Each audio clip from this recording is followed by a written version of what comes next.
This week, my co-captain is USA Today Sports Now reporter Analis Bailey. Analis, you ready to get into it?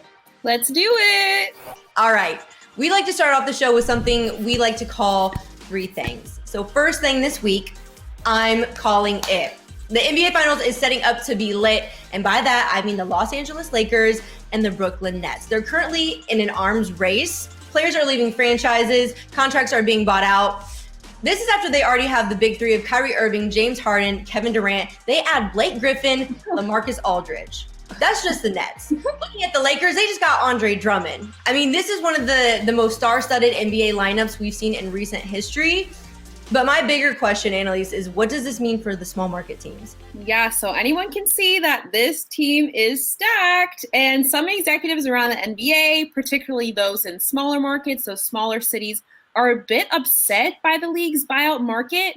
But pushing to have that system reconstructed hasn't been successful. And even Steve Nash was like, hey, look, we did nothing wrong. And the Nets and the Lakers are simply just using the buyout market to their advantage.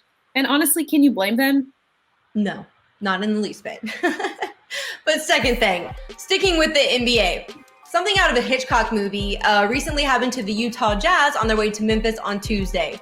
A literal flock of birds threw themselves on the plane, causing an engine fire. If you saw the pictures on Twitter, there was blood all over it. Apparently, there was a flash from the engine, a loud bang. I personally would have a panic attack if I was on that when that had happened. And what are the chances of this happening to them? If I was on the plane, I just accept that it's my time to go. So it's kind of like signifies the chaotic energy that the Utah Jazz bring to the league. And now they're on their way to play the Grizzlies and they run into a flock of birds. I felt like the plane was like breaking apart in midair. So for us, we, for, like I said, for 5-10 minutes, it felt like just complete helplessness. So like the chances of this happening to have a Mulkey are slim to none. But for it to happen to the Jazz, it's just like, okay. Oh, everyone is safe. Let's put that out there. Everyone is okay. No one was hurt except the birds. But everyone on the plane was okay. Okay, third thing. They said what? As wild as the birds were, I think the wildest thing this week we saw was when there was outrage over Baylor head coach Kim Mulkey's comments. But first, I want to play her comments. They need to dump the COVID testing. Wouldn't it be a shame to keep COVID testing and then you got kids that end up having test positive or something and they don't get to play in the Final Four? Initially, this seems off the rip, but wait, there's more. That's right. The context most people didn't have when Mulkey said these things was that the women's bubble actually had several false positive tests, which is yet another discrepancy between the women's and the men's bubble.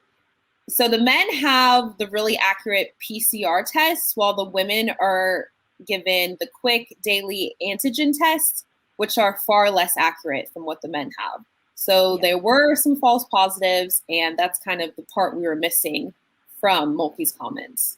Yeah, like you said, I think Mulkey should have contextualized it more. Maybe her message would have landed better, but the fact that we had to get this context from UConn coach Gino Ariema when he said Mulkey's comments were, quote, an extension of a conversation we had on a Zoom call with the NCAA medical staff. Yes, all of this is definitely an example of needing to get the full story before addressing something as sensitive as COVID. Hey sports fans, if you want to see more videos like this, check out some of our other ones right here. And if you like what you see, make sure to hit the subscribe button and stay tuned for more from USA Today Sports.